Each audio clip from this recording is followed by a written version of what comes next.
지난 주일날 노아의 신앙에 대해서 노아가 하나님 말씀에 다 준행했더라. 그 결과가 40일 동안 주야로 비가 내리고 난 이후에 입증됐잖아요. 하나님 말씀대로 다 준행한 결과가 어떤 결과였는가? 노아가 방주를 만들 때 형편없이 만들었으면 40일 동안 주야로 비가 왔을 때 비가 새불고 그러면 어떻게 되겠어요? 우리가 하나님 말씀대로 살 때 빠짐없이 다 준행하였더라. 이 말씀처럼 우리가 하나님 말씀에 다 준행한 그런 삶을 살아가야 할 것입니다.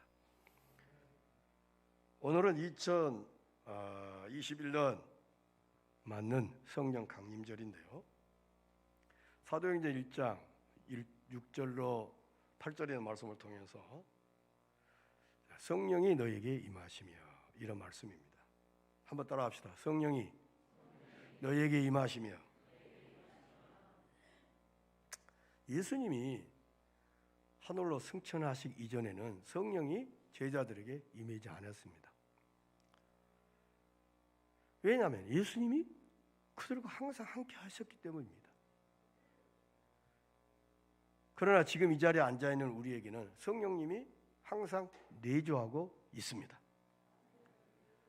성령님이 너에게 임하시며, 이 말씀은 예수님께서 승천하시기 직전에 제자들에게 마지막으로 하신 말씀입니다. 하나님께 선택받은 우리 그리스도인들에게 성령님이 임하면 감당할 수 없는 놀라운 변화를 목격하고 경험하게 됩니다. 성령이 너에게 임하시며, 이 말씀은 구약은 건물 중심이었습니다. 건물 중심의 성전 시대였습니다. 그러나 성령이 너에게 임하시며, 이 말씀은 이제 건물 중심이 아니라 그리스도인들 중심의 교회 시대로 새 시작을 알리는 것이 오순절 마가다락방에 임한 성령의 역사인 것입니다. 성령의 임하심과 거룩은 서로 하나로 되어 있습니다. 자, 구약시대 성전 시대는 하나님의 영, 성령이 특별한 사람에게 하나님의 영이 임했습니다. 이때 하나님은 거룩하라고 했습니다. 지금 그리스도인들에게 성령님이 임했습니다. 교회 시대가 열렸습니다. 근데 성전 시대는 거룩하라고 했고 지금은 거룩하다고 했습니다. 엄청난 차이가 있습니다. 거룩하라, 거룩하다. 이 단어의 차이가요, 엄청난 차이가 있어요. 레위기 21장 45절에 내가 거룩하니 너희도 거룩하라 했습니다. 우리 성도의 삶은 거룩한 삶이 유지되어야 하는 것입니다. 신약시대 그리스도인들 중심의 교회 시대가 그리스도인들을 개개인에게 성령님이 내주하고 계신다는 뜻입니다. 이런 이유로 하나님의 성전은 거룩하니 고린도전서 3장 16절 17절 보니까 거룩하니 너희도 거룩하라고 말씀하셨습니다. 지금은 모든 그리스도인들에게 성령님이 내주하시기 때문에 우리를 가리켜서 거룩한 성별된 사람이라고 하나님이 말씀하신 것입니다. 그러면 우리는 그 신분에 걸맞는 특별한 이치, 일반 사람이 아니라 특별한 사람. 아멘. 우리는 특별한 사람이에요. 교회 밖에 있는 사람들 일반 사람이에요. 오늘날 그리스도인들이 거룩한 삶이 유지되지 않으면 내주하고 계신 성령께서 역사를 안 합니다. 그렇다면 자 보세요. 예수 믿는 사람인지 안 믿는 사람이 분간하기 어려워요. 왜? 성령님이 우리 삶 속에 시간과 순간순간 성령님이 역사하셔야만이 악을 선택하지 않고 선을 선택하고 하나님을 기쁘게 갈 수 있는데, 성령님이 역사하지 않으면 항상 우리는 내 중심, 환경 중심, 하나님 없이 겉으로는 입술로만 하나님 하지만 마음에는 하나님 없어요. 그러면 통제가 불능해요. 우리는 하나님이 성령이 우리 안에 내주하시면 언제 어느 때든지 성령의 터치하고 말씀이 터치해서 우리가 브레이크가 걸린 거예요. 거룩한 삶을 유지하기 위해서는 어떻게 우리가 살아야 할 것인가? 디모데전서 4장 5절에 말씀합니다. 따라합시다. 하나님의 말씀과 기도로 거룩하여 지민이라. 하나님의 말씀과 기도로 거룩하여 지민이라. 아멘. 그러므로 항상 말씀을 붙잡고 말씀을 따라가야 돼. 인도를 받아야 됩니다. 말씀을 꽉 붙잡는 것은 예배 시간마다 선포되는 하나님의 귀한 말씀을 어때요? 기울여야 돼요. 눈을 감고 저를 안 보면 안 돼. 저를 봐야 돼요. 메모하는 것도 좋지만 놓칠 수가 있어요. 왜냐하면 그래서 비대면 예배와 대면 예배가 차이가 나는 거예요.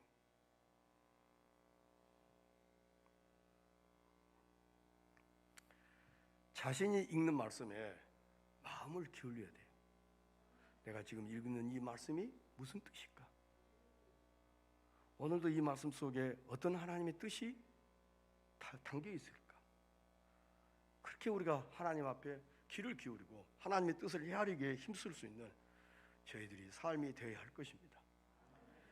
신약 시대에 교회 3대 절기가 있는데 성탄절, 부활절, 성령 강림절, 이 모든 절기는 예수님과 관련된 절기입니다.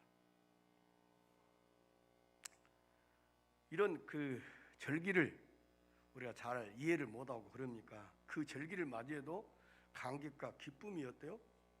그 절기를 맞이한 그 의도와 뜻을 모르면은 그 절기를 맞이해도 감격과 기쁨이 없어요.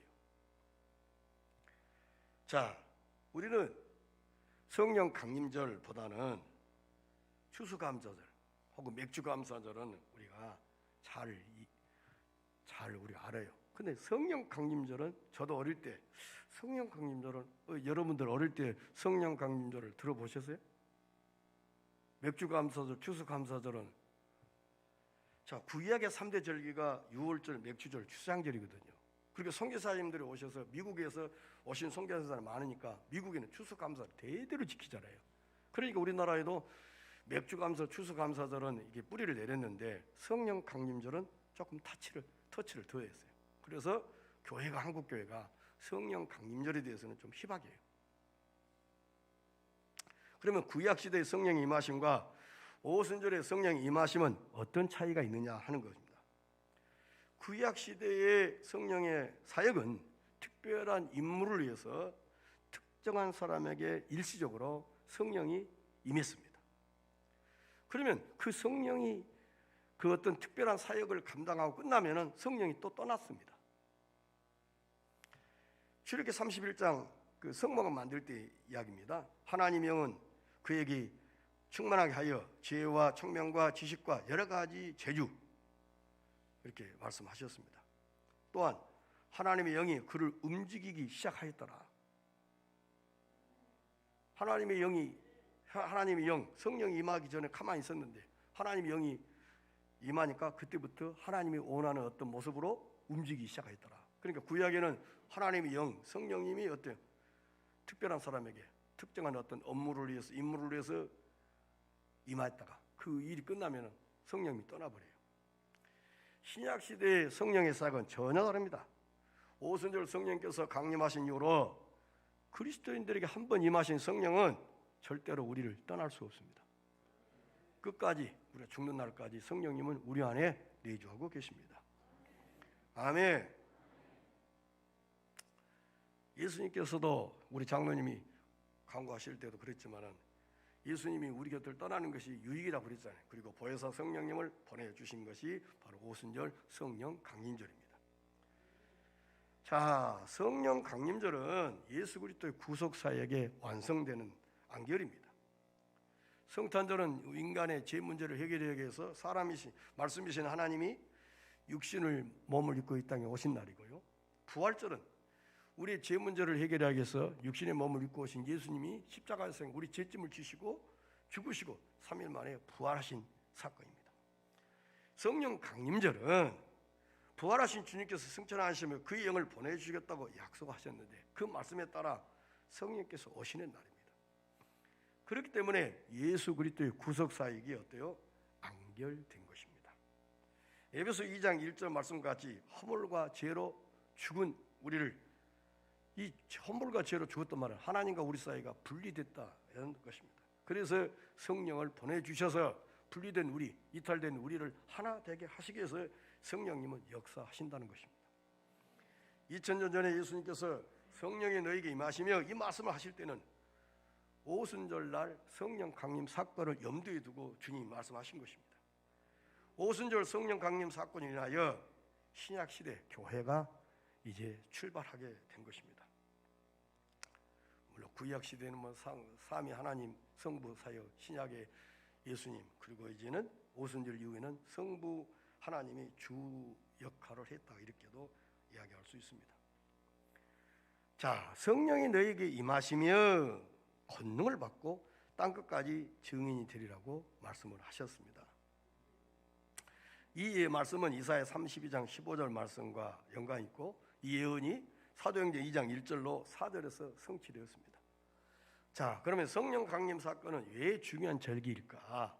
몇 가지 이유를 말씀드리겠습니다. 첫째로 성령 강림절은 예언의 성취이기 때문에 중요합니다. 성령 강림절은 구약 선지자들의 예언 성취이기 때문에 중요한 절기입니다. 말씀이 능력임을 확인시켜주는 절기인 것입니다. 아멘.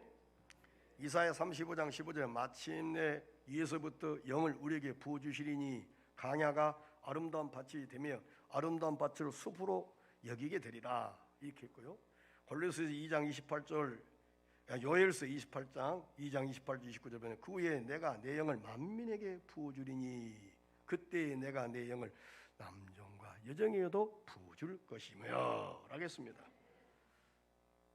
예수님께서 수난을 당하시기 전 제자들에게 성령을 보내주시겠다고 약속하셨는데 이 약속의 말씀이 성취된 것이 오순절 마가의 다락방에 임한 성령 강림절 사건인 것입니다.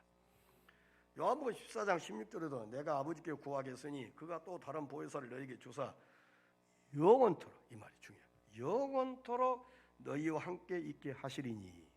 아멘. 영원토록. 14장 26절에는 보혜사 곧 아버지께서 내 이름으로 보내실, 예수님의 이름으로 보내실 성령, 그가 너에게 모든 것을 가르치시고 내가 너에게 말한 모든 것을 생각나게 하시리라. 왜냐하면 수제자인 베드로가 닭이 울기 전에 3번 나를 부인하리라. 말씀이 생각이 안 났어요. 말씀이 생각났으면 계집종에 몇 마디 말 다 뿌리칠 수 있어요. 그런데 생각 안 났어요. 3번 부인하고 나니까 닭이 울으니까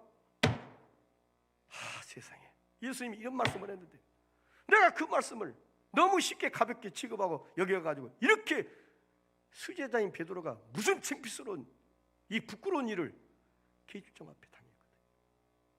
말씀이 생각나요. 들었던 말씀이 생각나야 돼요. 들었던 말씀, 읽었던 말씀 줄치고 중요하다고 생각했던 그 말씀이 중요한 어떤 판단을 하거나 결정할 순간에 생각이 안 나면은 공무원 시험을 볼 때 현장에 가서 공부를 열심히 했는데 하나도 안 떠오르면은 시험 못 보는 거예요. 우리는 지금 여기서도 은혜 받아도 중요하지만은 우리 삶의 현장에서 중요해요. 왜? 삶의 현장에 여기서는 안 믿는 사람 한 사람도 없어. 그러나 삶의 현장에는 안 믿는 사람이 우리보다 믿는 사람 훨씬 많아요. 어떻게 말하는가, 어떻게 행동하는가, 어떻게 결단하는가. 왜? 교회 다니는 사람이니까 그렇게 보고 있는 거예요. 그런데 성령께서 우리에게 역사하시고 감동하지 않으면은 그 많은 사람들이 지켜보는 앞에 뻔때 있게 모범적으로 큰 실수를 한 거예요. 예수 안 믿는 사람처럼 말해버리고 예수 안 믿처럼 생각하고 예수 안 믿처럼 판단하고 결정해버린 거예요. 그 많은 사람들이 교회 다녀도 소용없구나. 결정적인 전도의 문이 열릴 때 우리는 말씀이 생각 안 나면 하나님의 은혜를 베풀지 않는다면 그 순간에 쓰러지고 넘어지고 전도의 문을 막아버리는 이런 큰 실수를 할 수 있는 것입니다.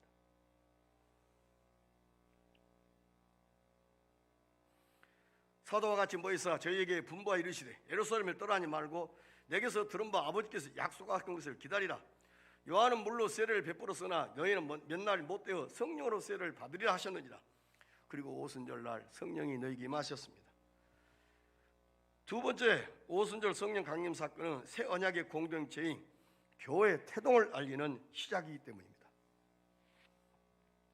구약 이스라엘 공동체를 옛 언약의 공동체라고도 부를 수 있습니다. 옛 언약의 공동체는 아브라함의 혈통적인 이스라엘만의 공동체였습니다. 이스라엘만, 아브라함의 후손들만. 그래서 강야를 생활할 때 사도행 7장 38절 보니까 교회가 소개되는데 그때 하나님의 영을 70인 장로들에게 부어주어서 공동체를 효과적으로 유지하도록 성령을 70인 장로들에게 부어줬던 것입니다. 마가의 다락방의 오순절 성령 강림 사건은 새 언약의 공동체인 교회가 시작됐음을 알리는 겁니다. 새 언약의 공동체인 교회는 예수 그리스도를 믿는 이스라엘과 이방인들을 포함한 범세계적인 공동체로 구성이 새롭게 출발의 선언입니다. 그렇다면 성령 강림절은 교회 태동을 알리는 중요한 날이기도 하는 것입니다. 아멘이십니까? 자, 보세요. 구약은 이스라엘 자기들만, 아브라함의 후손들만 이렇게 쭉 내려옵니다. 그런데 이 오순절 사건을 통해서 이방인들이 섞여요. 이방인들이 섞여서 유월절을 지키기 위해서 그들이 각국에 흩어진 사람들이 내려와 예루살렘에 모였어요. 근데 이분들 가운데 앞으로 50일이 지나면 오순절 성령 강림이 있으니까 기다리고 있었어요. 그래가지고 오순절날까지 기다리고 있다가 마가에 따라면 성령의 뜨거운 역사를 어때요? 경험을 해가 눈이 희둥그레졌어요. 그래서 그들이 돌아가서 전부 다 교회를 세우고요, 하나님의 뜻에 합당한 삶을 아주 진실하게 살아갈 수 있는, 왜? 눈으로 봤기 때문에. 오순절을 지금까지 들어보지도 못했고 경험하지 못한 새로운 것을 오순절 마가의 다락방의 사건을 통해서 경험하게 된 것이었습니다. 자, 이스라엘 사람들은요 1년에 3번씩 하나님 앞에 12세 이상 남자들은 얼굴을 보여야 됩니다. 그래서 오순절도 하나의 절기이기 때문에 그때 모였다가 오순절 성령이 임한 사건을 통해서 눈으로 보게 되고 그들이 이제 각국에 흩어져서 이런 일이 있었다고 입으로 말하게 된 것입니다. 그러므로 건물 중심이 아니라 사람 중심이에요. 사람 중심, 이제 건물 중심이 아니고. 그래 얼마나 우리가 예수 믿고 한 사람 한 사람이 중요한 이치에 있는 것을 우리는 알아야 돼요. 저를 보십시오. 우리는 하나님께서 각자 하나님 머리에서 발끝까지 만지서 은혜를 주셔요. 은혜를 주신 것은 우리의 어떤 똑똑함과 우월감에 젖어서 살도록 하나님 은혜를 주신 게 아니에요. 좀 더 내가 하나님 말씀 이해가 되고 빨려들고 손도 빠르고 다른 사람보다 더 부유하고 건강하고 이런 모든 것들은 나보다 못한 사람들을 주님의 이름으로 주님의 심장을 가지고 도와주기 위해서 하나님께서 주신 것들이에요. 그런데 그런 것을 가지고 자기가 힘 있는 것처럼 뭔가 하고 약한 존재들을, 힘없는 사람들을 업신여기 무시해보고 깔보고, 이것은 예수님께서 우리에게 주신 원래의 의도가 전혀 맞지 않는 것임을 기억하셔야 됩니다. 그러므로 이제 교회가 태동됐잖아요. 교회가 태동됐기 때문에 이제 사람이 얼마나 중요한지를 몰라요. 그래서 이제 앞으로 사람과 사람 사이의 역사가 어떻게 이루어진가를 사도행전은 다 펼치고 있어요. 그러므로 오늘도 교회 안에서 성도와 성도 사이에, 나와 당신과 나 사이에 서로 어떤 하나님의 역사가 이루시며 하나님의 원한 바가 무엇인가를 경험하고 누리면서 살아가야 할 것입니다. 아멘, 아멘. 오순절 성령 강림 사건은 하나님의 영이 사람과 함께 영원히 함께 하신다는 약속의 성취입니다. 태초의 사람 아담과 그의 아내가 범죄하기 전에는 하나님의 영이 그들과 함께 하셨습니다. 그러나 창세기 2장 15절 17절 말씀에 근거하면 하나님께서 사람과 영원히 함께 하시기 위해서 말씀의 울타리 안에 아담과 하와를 거하라고 했습니다. 그러나 아담과 하와는 하나님 말씀보다도 뱀의 말, 여자의 말을 더 아담이 들었습니다. 그래서 하나님의 영은 아담에게서 떠나게 됐어요. 창세기 2장 17절에 선악을 알게 하는 나무 열매는 먹지 말라. 네가 먹는 날에는 반드시 죽으리라. 이 말은 하나님과 분리된다는 것입니다. 즉 하나님과 함께 할 수 없다는 것입니다. 그럼에도 불구하고 아담과 하와는 어때요? 이 귀한 하나님 말씀을 목숨처럼 붙잡고 그래야 되는데 그렇게 못했어요. 죄를 지은 사람 아담은 하나님으로부터 이탈되었습니다. 여호와 하나님의 소리를 듣고 그 아내가 여호와 하나님 낯을 피하여 동산나무에 숨은지라. 여호와 하나님이 에덴 동산에 그를 보내어 하나님이 그 사람을 쫓아내시고 에덴 동산 동편 그룹들과 두루 도는 불칼을 두어 생명나무의 길을 지키게 하시니라. 범죄하니까 아담과 하와를 에덴 동산에서 하나님은 추방시켜버렸어요. 그리고 아담과 하와가 두루지 못하도록 성령의 검, 불칼로 생명나무 길에 들어오는 것을 딱 막아버렸습니다. 그런데 그 길을 누가 열어주신 줄 아세요? 예수님이 열어주셨어요. 그래서 예수님 길이요 진리요 생명이라고 했어요. 에베소 2장 1절에 그는 허물과 죄로 죽었던 너희를 살리셨도다. 노아 시대에 하나님의 영이 영원히 사람과 함께하지 아니겠다고 분명히 말씀했어요. 그런데 성령께서 영원토록 함께 하시겠다고 선언하신 이 사건이 오순절 성령 강림 사건입니다. 아멘. 신약 시대 이 시대에 우리가 살고 있는 우리들에게는 그리스도인들은 아무런 조건 없이 성령님이 그리스도의 영 성령이 우리에게 임하십니다. 성령께서 그리스도에게 내주하신다면 그리스도인들의 마음이 송소인 셈입니다. 그럼에도 하나님의 영이 함께 한다는 사실에 얼마나 감격과 감사가 넘쳐나는지 아마 성령님이 우리 안에 계신다는 것 의식조차도 없이 살아가고 있는 사람들이 대부분 오늘 그리스도인들의 삶이 아닌가 싶어요.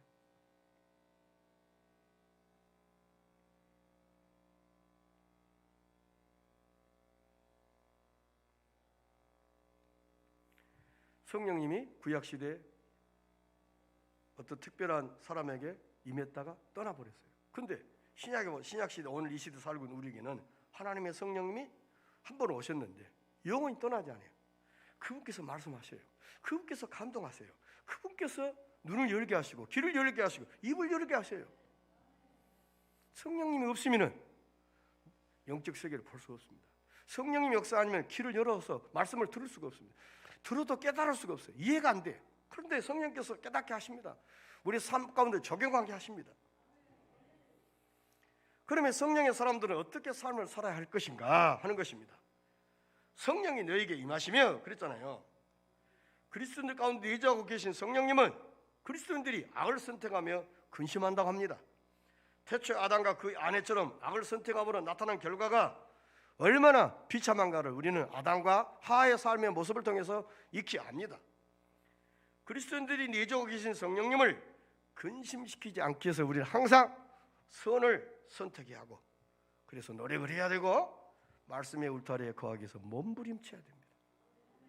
아멘. 자, 너희가 권능을 받고 그랬습니다.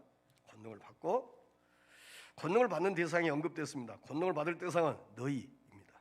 즉 제자들, 즉 예수 그리스도를 믿는 이 자리에 앉아있는 모든 사람들이 하나님의 권능의 대상입니다.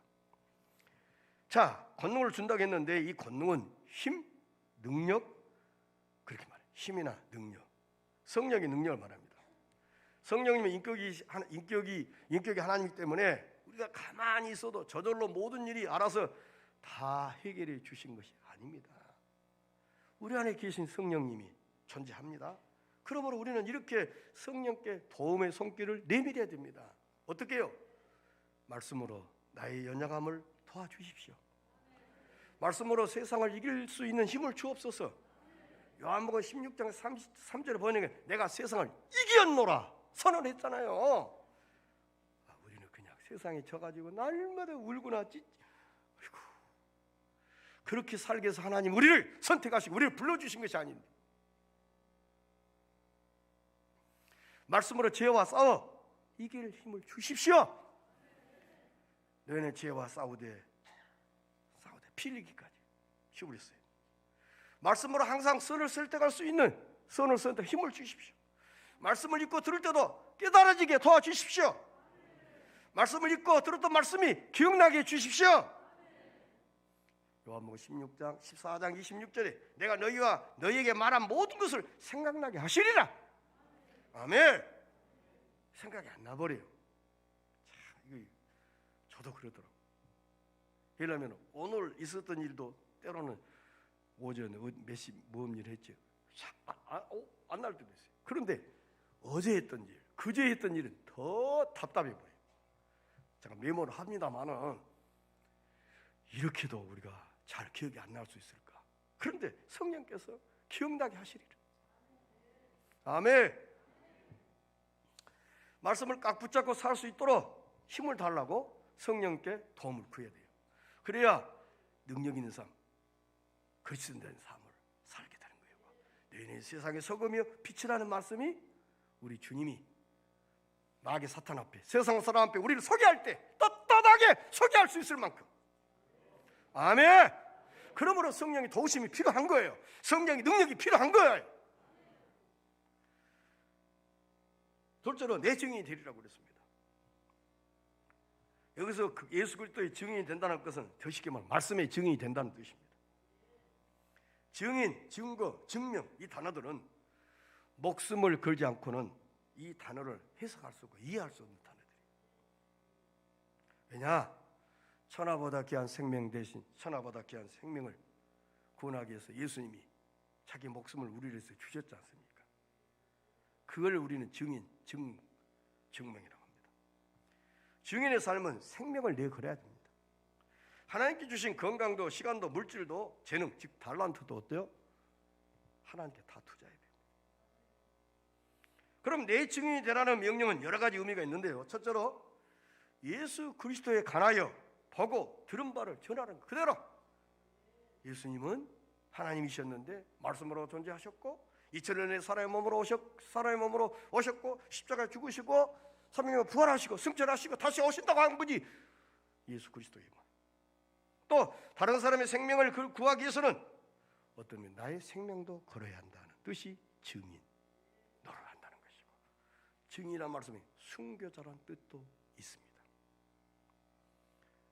자, 유대인들에 맞아서 순교한 스데반 집사가 바로 그리스도를 증거하게 하다가 죽었던 것입니다.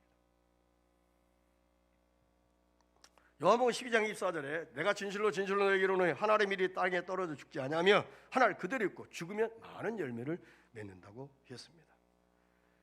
자, 복음 전하는 일은 결코 쉬운 일이 아닙니다. 거저 되는 일도 아닙니다. 반드시 대가를 지불해야 됩니다. 자신의 생명을 투자한 것만큼 다른 생명을 살릴 수 있기 때문에. 아멘. 권능을 받고 증인되는 삶은 오직 길이요 진리요 생명이신 예수 그리스도를 전하기 위해서인 것입니다. 내 생각, 내 경험, 내 지식으로 전하는 것이 절대 아닙니다. 예수 그리스도께서 인류를 구원하시기 위해서 사람의 몸으로 이 땅에 오셨고, 그가 죽었다가 부활하셨고 다시 이 땅에 오실 영광의 주님을 그대로 전할 때 그 삶에 우리가 복음을 전하는 그 전도 현장에 역사가 일어나게 하신 분은 성령의 역사란 말입니다. 말씀을 정리하겠습니다. 이 땅에 사는 모든 그리스도에게 성령이 임하심은 구약 시대는 상상도 못해. 왜? 특별한 사람에게, 특별한 인물을 위해서 주어졌던 것입니다. 참, 사울의 사례를 보면요, 사무엘이 여호와의 말씀에 따라 사울의 머리에 기름을 부었습니다. 사무엘상 10장 1절. 그때 10장 6절을 보면 여호와의 영이 사울에게 크게 임했던 것입니다. 실제로 하나님의 영이 사울에게 10장 10절에 크게 임했습니다. 근데 사울이 하나님을 떠납니다. 그때 말씀을 떠나잖아요. 그때 성령께서 떠나버리셨어요. 사무엘상 16장 14절에 여호와 영이 사울에게서 떠나니라. 그런데 이 말씀이 사울에게는 하나님의 영이 떠나고요, 대신 다윗에게는 사울에게 임했던 하나님의 영이 떠난 그 영이 누구에게? 다윗에게는 다시 임하는 거예요. 사울의 시대를 끝나고 다윗의 시대가 시작된다는 그런 의미도 됩니다. 사무엘상 16장 13절을 보니까 이날 이후로 다윗이 여호와의 영에 크게 감동되었다고 했습니다. 오늘 우리에게도 하나님 성령으로 크게 감동을 입혀 주십시오. 다시는 잊을 수 없을 만큼 생각 속에 하나님의 영으로 충만한 영적 경험을 한 번쯤은 좀 몸부림치게 좀 경험할 수 있도록 하나님 저희들을 사로잡아 주세요. 은혜를 주세요. 한번 은혜 받고 싶습니다. 그렇게 좀 매달리며 하나님의 은혜를 구하는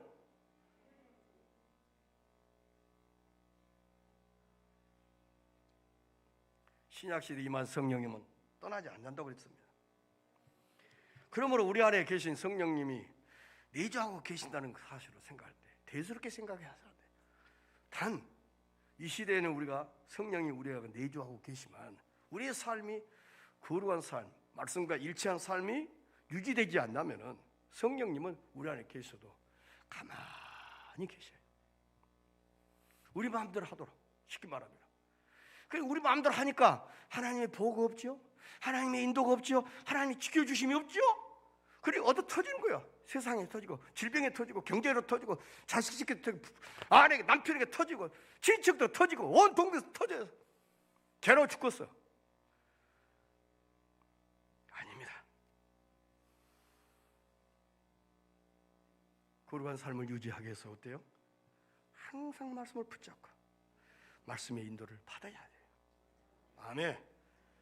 2021년도 성령 강림절을 맞이하여 우리 가운데 내주고 계신 성령님은 얼마나 기쁘시게 하는 삶을 살고 있는지, 아니면 근심시키는 삶을 살고 있는지, 한번 두 가지. 성령을 기쁘게 하고 아니면 근심시키는 삶을 살고 있다면 우리 삶이 양표를 당할 수밖에 없어요. 그럼 하나님 기쁘시게 하는 성령 기쁘시게 하는 삶을 산다면 할렐루야요. 얼마 살롬이며. 사랑하는 성도 여러분, 이번 한 주간도 말씀의 울타리 안에서 성령님의 도우심을 받아 승리하십시다. 거룩한 삶을 살다가 다시 건강한 모습으로 다음 주일날 더 환한 모습으로 만날 수 있기를 축원합니다. 아멘. 178장